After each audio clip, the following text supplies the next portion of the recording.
Tento týždeň sme mali tlačovku, na ktorej sme povedali, že gorilie strany majú 1,5 milióna eur vyčlenených na to, aby mohli diskreditovať 99% pred voľbami.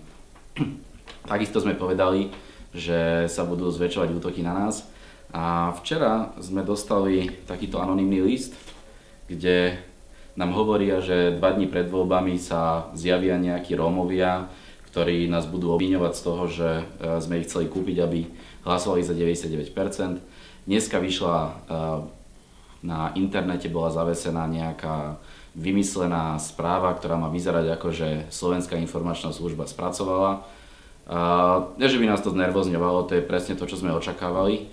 To, čo nás trápi, je, že toto je spôsob, akým pred voľbami sa snažia zašpiniť úplne všetkých, aby potom nebol rozdiel v očiach ľudí medzi tým, že čo vlastne gorila je, to znamená organizovaný zločin najvyšších ústavných a štátnych činiteľov, a medzi akokoľvek vymyslenou špinou naľavo a napravo, ktorá sa hádže na nás a možno aj na nejaké iné strany.